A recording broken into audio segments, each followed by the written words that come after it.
అందరికీ నమస్కారం. 18వ తారీఖు సెప్టెంబర్ సమగ్ర శిక్ష నుంచి మ్యాథ్స్ టీపీటీ కోర్సు సంబంధించి ప్రొసీడింగ్స్ వెలువడ్డాయి. ఈ ట్రైనింగ్ 3వ తరగతి నుంచి 5వ తరగతి వరకు బోధించే ప్రైమరీ టీచర్స్కి ఉద్దేశించింది. ఈ కోర్సు డ్యూరేషన్ ఎలా ఉంటుంది, కోర్సు క్రైటీరియా ఏంటి, రిపోర్ట్స్ అధికారులు మండల స్థాయి నుంచి జిల్లా స్థాయి వరకు రిపోర్ట్స్ ఎలా పంపించాలి, కేఆర్పీలని ఏ విధంగా సెలెక్ట్ చేశారు, కేఆర్పీలు, ఎంఈఓలు, డిఈఓల యొక్క బాధ్యతలు ఏంటి, ఇవన్నీ కూడా దీంట్లో తెలుసుకునే ప్రయత్నం చేద్దాం. ఈ స్క్రీన్ పైన కనిపించే ఆర్సీ నంబర్తో మనకి 18వ తారీఖు సెప్టెంబర్న ఎస్ఎస్ఏ నుండి మనకి ప్రొసీడింగ్స్ వెలువడ్డాయి. కోర్స్ పేరు ఏంటంటే teachers professional development course TPD on understanding and fluency with bigger numbers for primary teachers. ఇది ఈ కోర్సు యొక్క పేరు. ఈ కోర్సు ఎవరికి అనే విషయం చూస్తే, ఈ కోర్సు ప్రోగ్రాంలో భాగంగా బ్లెండెడ్ విధానంలో ప్రైమరీ తరగతులు బోధించే ఉపాధ్యాయులకు, ప్రత్యేకంగా గణితం బోధించే ఉపాధ్యాయులకు ఈ ట్రైనింగ్ ఇవ్వబడుతుంది.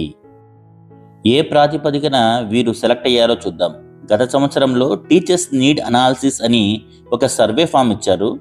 TNA 2023 అంటాం. అందులో మనం ఇచ్చిన రెస్పాన్స్ ఆధారంగా ఈ కోర్స్కి సెలెక్ట్ కాబడ్డాము. అంటే నీడ్ బేస్డ్ అప్రోచ్ ఆధారంగా ఏ స్కిల్ అవసరమో గుర్తించి వాటికి సంబంధించిన ప్రాక్టికల్ ట్రైనింగ్ ఉంటుంది. దానిలో భాగంగానే ఈ కోర్స్ ఇప్పుడు మనం చేయబోతున్నాం. ఎంతమందికి ట్రైనింగ్ ఇస్తారు, ఎప్పటి నుండి ట్రైనింగ్ ఉంటుంది అనే ప్రశ్నకు జవాబు ఏంటంటే, దాదాపుగా 40,000 పైచిలుకు మందికి ఈ ట్రైనింగ్ ఉంటుంది. ఇది 26 సెప్టెంబర్ 2024 నుండి ప్రారంభమవుతుంది. ఇది షెడ్యూల్ ఒకసారి చూస్తే, ఇది బ్లెండెడ్ విధానమే అయినా కూడా కంప్లీట్గా ఆన్లైన్లో జరుగుతాయి. ఆఫ్లైన్లో జరిగేవన్నీ కూడా కాంప్లెక్స్లోనే జరుగుతాయి. అంటే కాంప్లెక్స్ మీటింగ్స్ని కొలాబరేట్ చేసుకుంటూ మిగతా రోజుల్లో ఆన్లైన్లో జరుగుతుంది.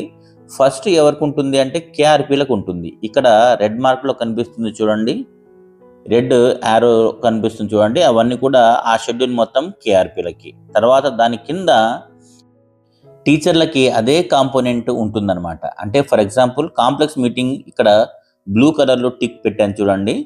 ఆ కాంప్లెక్స్ మీటింగ్ జరగడానికి ముందు కేఆర్పీలకి సేమ్ కాంపోనెంట్ ట్రైనింగ్ ఉంటుంది. తర్వాత నెక్స్ట్ ఆ కేఆర్పీలు ఎవరైతే ట్రైనింగ్ తీసుకున్నారో, ఆ విషయాల్ని కంప్లీట్ చేశారో, అంటే పిఎల్సీలని, తర్వాత ఏదైనా ఓరియంటేషన్ని కంప్లీట్ చేశారో ఆ టాపిక్స్ని నెక్స్ట్ కాంప్లెక్స్లో, ఆ తర్వాత రోజులు వచ్చే కాంప్లెక్స్లో ఆ కేఆర్పీలు మిగతా టీచర్స్ అందరికీ నేర్పిస్తారు. ఫర్ ఎగ్జాంపుల్ చూసుకుంటే అక్టోబర్ కాంప్లెక్స్ 16, 17 తారీఖులో ఉంది. నవంబర్ కాంప్లెక్స్ కూడా 16వ తారీఖు, 18వ తారీఖు ఉంది. దానికి ఎగ్జాక్ట్గా కొన్ని రోజులు ముందే, కొన్ని రోజులు ఒక 14వ తారీఖు నుంచి 15వ తారీఖు అక్టోబర్లో PLC 1 అని కేఆర్పీలకు ఉంది. తర్వాత నవంబర్లో 4వ తారీఖు నుంచి 8వ తారీఖు వరకు PLC 2 అని కేఆర్పీలకు ఉంది. సేమ్ టాపిక్స్ మళ్ళీ ఆ కేఆర్పీలు కాంప్లెక్స్లో డీల్ చేస్తారనమాట. మిగతా రోజుల్లో అందరికీ ఆన్లైన్లోనే ఈ ఓరియంటేషన్ కంప్లీట్గా ఉంటుంది. అంటే ఇదే బ్లెండెడ్ విధానం. అంటే ఆన్లైన్లో ఉన్నన్ని రోజులు ఆన్లైన్లో ఉంటుంది. మళ్ళీ ఇన్ పర్సన్ అంటే డైరెక్ట్గా ఫేస్ టు ఫేస్ ట్రైనింగ్ అనేది కాంప్లెక్స్లో మాత్రమే జరుగుతుందన్నమాట. ఇది దాదాపుగా 2 నెలల పాటు సాగే ప్రోగ్రామ్ అనమాట. ఇక్కడ చూడండి, 20వ తారీఖు సెప్టెంబర్ నుంచి అంటే కేఆర్పీల ఓరియంటేషన్ దగ్గర నుంచి లెక్కేసుకుంటే కంప్లీట్గా 23వ తారీఖు నవంబర్ వరకు కంప్లీట్ అయిపోతుంది. టీచర్స్కి ఎప్పటి నుంచి స్టార్ట్ అవుతుందంటే 26 సెప్టెంబర్ నుంచి టీచర్స్కి స్టార్ట్ అవుతుంది. కోర్సు ఏ విధంగా నిర్వహించబడుతుందో ఒకసారి చూద్దాం. కోర్స్ అవుట్లుక్: 3వ తరగతి నుండి 5వ తరగతి వరకు బోధించే ప్రైమరీ తరగతుల ఉపాధ్యాయులకు ఈ కోర్సు ఉద్దేశించబడింది. ఫౌండేషన్ మ్యాథ్స్లో ఉపాధ్యాయుల నైపుణ్యాలను మెరుగుపరచడమే ఈ కోర్సు యొక్క ఉద్దేశం. మనం ఇందాక చెప్పుకున్నాం కదా, టీచర్ నీడ్ అనాలిసిస్ సర్వే 2023-24లో మనం ఇచ్చిన రెస్పాన్సెస్ ఆధారంగానే వీళ్ళంతా కూడా టీచర్స్ అందరూ కూడా సెలెక్ట్ కాబడ్డారు, కేఆర్పీలు కూడా సెలెక్ట్ కాబడ్డారు. అసలు కేఆర్పీ ఎవరు? సెలెక్షన్ క్రైటీరియా ఏంటంటే nominated at the complex level primary teacher selected. అంటే కాంప్లెక్స్ లెవెల్లో ఒకరిని ఎంఈఓలు నామినేట్ చేశారు. వీళ్ళు ప్రైమరీ టీచర్లే ఉంటారు. వీరిని టీచర్స్తో ఏ విధంగా మ్యాపింగ్ చేశారంటే ఒక్కొక్క కేఆర్పీకి 20 నుండి 25 మంది టీచర్స్ వచ్చేటట్టుగా మ్యాపింగ్ చేశారు. గతంలో మనం నిష్ఠా కోర్స్ చేసినప్పుడు కూడా ఇదే విధంగా మ్యాపింగ్ చేశారు. గ్రూప్స్ ఫామ్ చేసుకున్నాం. ఆ గ్రూప్స్లో టీచర్స్కి కావాల్సిన సహాయ సహకారాలు, టెక్నికల్ సపోర్ట్ అంతా కూడా మనం కేఆర్పీలు మనకి కేటాయించిన కేఆర్పీలు అందించారు. సేమ్ అదే విధంగా ఇప్పుడు కూడా ఉండబోతుందన్నమాట. కేఆర్పి యొక్క బాధ్యత ఏంటో చూద్దాము. ఓరియంట్ టీచర్స్ ఆన్ ద కోర్స్కి సంబంధించి కావాల్సిన ఓరియంటేషన్ అవసరమైతే ఇస్తారు. Guide on course on boarding and navigation, కోర్సుని ఎలా నావిగేట్ చేసుకోవాలి అంటే ఏ కోర్స్ ఎప్పుడు చేయాలి, ఎలా చేయాలి, ఏ విధంగా ఆ కోర్సులో ఎన్రోల్ అవ్వాలి, ఇవన్నీ కూడా ఆన్ బోర్డింగ్ అండ్ నావిగేషన్ అంటాము. తర్వాత address technical and content related challenges, కాంటెంట్కి సంబంధించిన ఏవైనా ఇబ్బందులు వచ్చినా కూడా లేదా టెక్నికల్ సమస్యలు వచ్చినా కూడా ఈ కేఆర్పిలో సహాయ సహకారాలు అందిస్తారు. తర్వాత ఫెసిలిటేట్ పియర్ లెర్నింగ్ సర్కిల్స్, పిఎల్సిస్ అంటాము. ఈ పిఎల్సికి సంబంధించి లీడ్ తీసుకుంటూ ఉంటారన్నమాట కేఆర్పిలు. నామినేషన్ ఎలా అయ్యారో చూస్తే ఎవరైనా టీచర్ ఇంట్రెస్ట్ ఉంటే వాళ్ళు కేఆర్పిలుగా సెలెక్ట్ కాబడ్డారు. ఒకవేళ ఎవరు ఇంట్రెస్ట్గా లేకపోతే ఎంఈఓలే చొరవ చూపి ఎవరో ఒకరిని కేఆర్పిగా నియమించారు. ఇక్కడ అప్రిసియేషన్ కూడా ఉండాలి. అదేంటంటే best performing teachers and KRPs recognised at mandal and district లెవెల్స్కి అప్రిసియేషన్ కూడా ఇస్తారు. పిఎల్సీలు అంటే ఏంటో చూద్దాం ఒకసారి. పిఎల్సి 1 అని పిఎల్సి 2లు ఇవన్నీ కూడా కాంప్లెక్స్లో భాగంగా ఉంటాయి. తమ అనుభవాలను పంచుకోవడం ద్వారా ఈ కోర్సులో ఎన్రోల్ అయిన ఉపాధ్యాయులతో పాటుగా ఎన్రోల్ కాని ఉపాధ్యాయులు కూడా గ్రూప్ డిస్కషన్లో పాల్గొంటారు. అంటే కాంప్లెక్స్ అనగానే అందరు టీచర్స్ ఉంటారు కాబట్టి ఎన్రోల్ అయినా ఎన్రోల్ కాకపోయినా కూడా ఈ డిస్కషన్లో పాల్గొవాలి. సబ్జెక్టు గురించి చర్చిస్తారు. కాంప్లెక్స్ మీటింగ్లో రకరకాల యాక్టివిటీలు, అనుభవాలు పంచుకోవడం, మంచి టీచింగ్ ప్రాక్టీస్ నిర్వహించుకోవడం వంటివి ఈ పిఎల్సీలో భాగంగా ఉంటాయి. పిఎల్సీ అంటే తెలుసు కదా, peer learning circles. Course details చూసుకుంటే టార్గెట్ గ్రూప్ ఎవరు? 3 to 5 క్లాసెస్ టీచ్ చేసే ప్రైమరీ టీచర్స్. టీఎన్ఏ సర్వే ఫామ్లో అంటే టీచర్స్ నీడ్ అనాలిసిస్ సర్వే ఫామ్లో ఫ్రెండ్షిప్ విత్ నంబర్స్ అనే ఆప్షన్ని చూస్ చేసిన వాళ్ళందరూ కూడా దాదాపుగా ఈ కోర్సులో సెలెక్ట్ కాబడ్డారు. ఈ కోర్స్ ఫార్మాట్ ఎలా ఉంటుందంటే బ్లెండెడ్ విధానం, అంటే మిశ్రమ విధానం. ఇందాక మనం చెప్పుకున్నట్లే ఆన్లైన్ కాంపోనెంట్ ఉంటుంది, ఆఫ్లైన్ కాంపోనెంట్ ఉంటుంది. ఆన్లైన్ కాంపోనెంట్స్లో రకరకాల వీడియో క్లిప్స్, తర్వాత రీడింగ్ మెటీరియల్, క్విజులు, ప్రీ టెస్ట్, పోస్ట్ టెస్ట్ ఇవన్నీ కూడా ఉంటాయి. ఆఫ్లైన్ కాంపోనెంట్లో కంప్లీట్గా కాంప్లెక్స్ లెవెల్లో ఉంటాయి అన్నమాట. అంటే కాంప్లెక్స్ లెవెల్లో గ్రూప్ యాక్టివిటీస్, రిఫ్లెక్షన్స్ అంటే మన స్పందనలు, అప్లికేషన్ ఆఫ్ కాన్సెప్ట్స్ డ్యూరింగ్ పిఎల్సిస్ అంటే కాంప్లెక్స్లో జరిగే ఇవన్నీ కూడా ఆఫ్లైన్లో జరుగుతాయి. మానిటరింగ్ ఎవరెవరు ఉంటారంటే స్టేట్, డిస్ట్రిక్ట్ లెవెల్ టీమ్స్ ఉంటాయి అన్నమాట. టీపీడీ, పిఓసిస్, సాల్ట్కి సంబంధించిన ఆఫీసర్స్, తర్వాత మ్యాథమెటిక్స్ కమిటీ వాళ్ళు ఉంటారు, ఎస్సీఆర్టీ నుంచి డిఓస్ ఉంటారు, ఏఎంఓస్ ఉంటారు, ఎంఈఓస్ ఉంటారు, డైట్ నుంచి ఫ్యాకల్టీ అసిస్టెన్స్ ఇస్తారు, డిస్ట్రిక్ట్ లెవెల్ కోఆర్డినేటర్స్ ఉంటారు, ఎల్ఎఫ్ఈకి సంబంధించి. వీళ్ళందరూ కూడా మానిటరింగ్ టీమ్స్లో ఉంటారన్నమాట. ప్రొసీడింగ్స్లో ఇచ్చిన కోర్స్ యొక్క సూచనలు, అవన్నీ సపోర్టివ్ టీం యొక్క పాత్రలు, బాధ్యతలు ఏంటో ఒకసారి చూద్దాము. ఇవన్నీ కూడా ప్రొసీడింగ్స్లో ఇచ్చారు డీటెయిల్గా. ఈ కోర్సులో ఎన్రోల్ అయిన టీచర్స్ అందరూ కూడా ప్లేస్టోర్ నుంచి ఫిర్కీ యాప్ని డౌన్లోడ్ చేసుకోవాలి. ఇవన్నీ కూడా login credentials, user name, password ఇవన్నీ కూడా మనకి ఆల్రెడీ ఎక్సెల్ షీట్లో అందరికీ అందుబాటులో వచ్చేసాయి ఈ రోజుకి. ఉపాధ్యాయులు ఎవరైతే ఫిర్కీ యాప్ని డౌన్లోడ్ చేసుకోలేకపోతారో, ఏదైనా టెక్నికల్ సమస్యలు ఉంటే ఫిర్కీని బ్రౌజర్లో కూడా ఓపెన్ చేసుకోవచ్చు.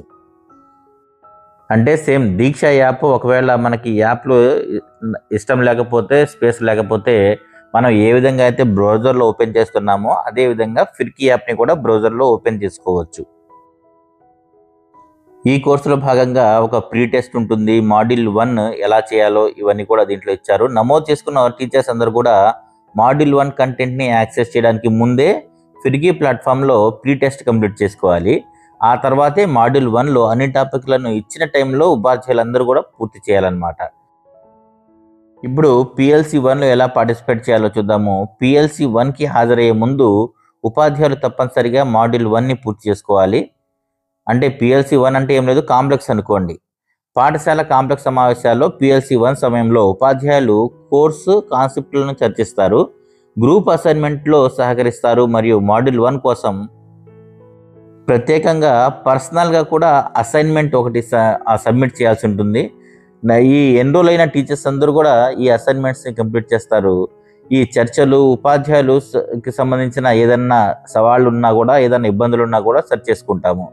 మాడ్యూల్ 2 ఎలా అంటే తప్పనిసరిగా మాడ్యూల్ 2లోని అన్ని టాపిక్లని వాళ్ళు చెప్పిన టైం కల్లా మనం కంప్లీట్ చేసుకోవాలి. తరగతి గదిలో వ్యూహాలని వర్తింప చేయాలన్నమాట. అంటే క్లాస్ రూమ్ సిచ్యుయేషన్స్లో ఎలాంటి వ్యూహాలు ఉంటాయో అవన్నీ కూడా మనం ఇక్కడ దీంట్లో నేర్చుకున్నవన్నీ కూడా అక్కడ ఇంప్లిమెంట్ చేయాలి. ఏదైనా ఇబ్బందులు ఉంటే PLC 2 అంటే నెక్స్ట్ కాంప్లెక్స్లో మనం వీటిని గురించి చర్చలు చేయొచ్చు. PLC 1 కంటే ముందు ఎలా అయితే మాడ్యూల్ 1 కంప్లీట్ చేసామో అదేవిధంగా PLC 2 కంటే ముందు మాడ్యూల్ 2ని కూడా మనం కంప్లీట్ చేసుకునే కాంప్లెక్స్కి వెళ్ళాలి. ఈ కాంప్లెక్స్లో కూడా ఎన్రోల్ కాని టీచర్స్ కూడా ఉంటారు, సీనియర్ ఉపాధ్యాయులు కూడా ఉంటారు. వారి యొక్క అనుభవాలను మనతో చర్చిస్తారు. అసైన్మెంట్లు కూడా మనం సబ్మిట్ చేయాల్సి ఉంటుంది. ఈ విధంగా PLC 1, PLC 2 కాంప్లెక్స్లు మనం కంప్లీట్ చేసుకోవాల్సి ఉంటుంది. PLC 2 కాంప్లెక్స్ కూడా అయిపోయిన తర్వాత పోస్ట్ టెస్ట్ ఉంటుంది. మనకి కోర్స్కి సంబంధించిన మంచి క్రెడిట్స్ రావాలనుకుంటే సెప్టెంబర్ 27 నుండి అక్టోబర్ 3వ తారీఖు మధ్యలో ఈ కోర్స్ని కంప్లీట్ చేసేయాలి. అంటే 2 PLCస్లో మనం పార్టిసిపేట్ చేయడం, మాడ్యూల్స్ అన్నీ కూడా కంప్లీట్ చేయడం. అప్పుడు ఈ డేట్స్లో చెప్పిన డేట్స్ మనం కంప్లీట్ చేస్తేనే మనకి మంచి క్రెడిట్స్ లభిస్తాయి అన్నమాట. ఇప్పుడు ఉపాధ్యాయుల పాత్ర ఏంటో తెలుసుకుందాము. ముందుగా ప్రీ టెస్ట్ కంప్లీట్ చేసుకోవాలి. ఇది కిక్ స్టార్ట్ కోసం ఉపయోగపడుతుంది అన్నమాట. తర్వాత మనకు కావాల్సిన వీడియోస్, క్విజ్, రీడింగ్ మెటీరియల్ మొదలైన వాటన్నిటిని పూర్తి స్థాయిలో ఉపయోగించుకోవాలి. KRPలతో మంచి కోఆర్డినేషన్ కలిగి ఉండాలి. రకరకాల వ్యూహాలని మనం ట్రై చేయాలన్నమాట.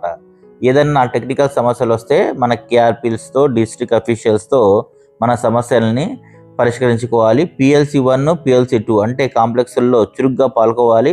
మన అభిప్రాయాలని అక్కడ స్పష్టంగా మనం పేర్కోవాలి. తర్వాత అక్కడ మనకి కేటాయించే అసైన్మెంట్లు కూడా మనం ఇన్ టైంలో పూర్తి చేయాలి. తర్వాత కోర్స్ మొత్తం అయిపోయిన తర్వాత మనం సర్టిఫికెట్ని కూడా చాలా జాగ్రత్తగా డౌన్లోడ్ చేసుకోవాలి. ఏదైనా టెక్నికల్ సమస్యలు ఉంటే మనం KRPల సహకారం తీసుకోవచ్చు. ఇప్పుడు KRPల బాధ్యత ఏంటో చూద్దాము. అంటే ప్రీ కోర్సు స్టార్ట్ అవ్వడానికి ముందు ఉపాధ్యాయులు మొదలు పెట్టక ముందే KRPలో కోర్సు పూర్తి చేయాలి. అంటే ఏదైతే టాపిక్స్ ఉంటాయో వాటిని టీచర్స్ స్టార్ట్ చేయకముందే వీళ్ళు కంప్లీట్ చేసి ఉండాలన్నమాట. కోర్సు ఎలా రన్ చేయాలి, ఎలా లాగిన్ అవ్వాలి అంటే ఆన్ బోర్డింగ్ అనమాట. టీచర్లకి కావాల్సినంత సపోర్ట్ అందించాలి, సహాయ సహకారాన్ని అందించాలి. ఏదైనా MO రిపోర్ట్స్ కావాలనుకున్నప్పుడు MO గారికి కంప్లీట్గా మనం సహకారం అందించాలన్నమాట. కోర్స్ జరుగుతున్నప్పుడు KRPల బాధ్యత ఏంటి? టీచర్లందరూ ప్రీ టెస్ట్, మాడ్యూల్ 1, మాడ్యూల్ 2 ఇవన్నీ పూర్తి చేశారో లేదో చూసుకుంటూ ఉండాలి. టెక్నికల్ సమస్యలు ఏమైనా వస్తే పరిష్కరించాలి. ఫిర్కీ యాప్ గురించి పూర్తిగా తెలిసి ఉండాలి. ఉపాధ్యాయులు కూడా వాటి గురించి వివరించాలి. MAO టూలకు నిరంతరం అప్డేట్స్ అందించాలి. రివ్యూ మీటింగ్స్ నిర్వహించాలి. అలాగే బాగా పర్ఫామ్ చేస్తున్న ఉపాధ్యాయులను అప్రిషియేట్ చేయాలి. అలాగే కోర్స్ కంప్లీట్ అయిపోయిన తర్వాత పోస్ట్ టెస్ట్ అందరూ రాసేటట్లుగా చూడాలి. అదేవిధంగా కోర్సు పూర్తయిన తర్వాత ఏం చేయాలంటే సర్టిఫికేట్లు డౌన్లోడ్ చేసుకోవడం, ఫీడ్బ్యాక్ ఫామ్ నింపడం, ఉపాధ్యాయుల యొక్క కృషిని అభినందించడం ఇవన్నీ కూడా చాలా చాలా అవసరం. ఇవన్నీ కూడా KRPల యొక్క బాధ్యతలే. నెక్స్ట్ MAOల బాధ్యతలు ఏంటంటే ప్రతి వారం రివ్యూ మీటింగ్ని కనెక్ట్ చేసుకోవడం, కోర్స్ ప్రోగ్రెస్ ఎంత % అయిందో చూసుకోవడం, తర్వాత KRPల యొక్క సహకారం తీసుకోవడం, బాగా పర్ఫామ్ చేస్తున్న KRPలను టీచర్స్ని అభినందించడం, ప్రతి వారం కోర్సు ప్రగతిపై రివ్యూ రిపోర్టులు తయారు చేసి DOలకు పంపించడం, సాల్ట్ ప్రతినిధులు ఎవరైనా వస్తే వాళ్ళకి సహకారం అందించడం, జిల్లా అఫీషియల్స్కి కూడా సహకారం అందించడం, స్కూల్ కాంప్లెక్స్ల యొక్క మానిటరింగ్ చేసుకోవడం ఇవన్నీ కూడా MAOల యొక్క బాధ్యతలు. DEOలు, AMOల యొక్క రెస్పాన్సిబిలిటీస్ ఏంటో చూద్దాం ఒకసారి. డిస్ట్రిక్ట్ లెవెల్లో కోర్సు ప్రోగ్రెస్ ఏ విధంగా ఉంది, ఎంత % ఉంది చూసుకోవాలి. రిపోర్టులు తయారు చేసుకోవాలి. జిల్లా స్థాయిల నుంచి మనం రిపోర్టుని స్టేట్ లెవెల్కి పంపించాలి. సాల్ట్ ప్రతినిధులు ఉన్న తర్వాత స్టేట్ అఫీషియల్స్ వచ్చినా కూడా వారికి పూర్తి స్థాయిలో సహాయ సహకారాలు అందించాలి. స్కూల్ కాంప్లెక్స్ మీటింగ్స్ని కూడా మానిటర్ చేసుకోవాలి. డైట్ కాలేజీలో ఉండే లెక్చరర్స్తో కొలాబరేట్ చేసుకుంటూ టీచర్స్కి, KRPస్కి కావాల్సిన ఓరియంటేషన్, అడిషనల్ రిసోర్సెస్ అందించాలి. ఈ పాయింట్స్ అన్ని కూడా మనం మైండ్లో పెట్టుకుంటే మనం ఈ కోర్సుని చాలా సక్సెస్ఫుల్గా కంప్లీట్ చేసుకోగలం. మా ఛానల్ సబ్స్క్రైబ్ చేయని వాళ్ళు ఎవరైనా ఉంటే తప్పకుండా సబ్స్క్రైబ్ చేసుకోండి. అలాగే బెల్ ఐకాన్ని క్లిక్ చేసి ఆల్ సెలెక్ట్ చేసుకోండి. మేము వీడియో అప్లోడ్ చేయగానే వెంటనే మీకు నోటిఫికేషన్స్ వస్తాయి. Thank you.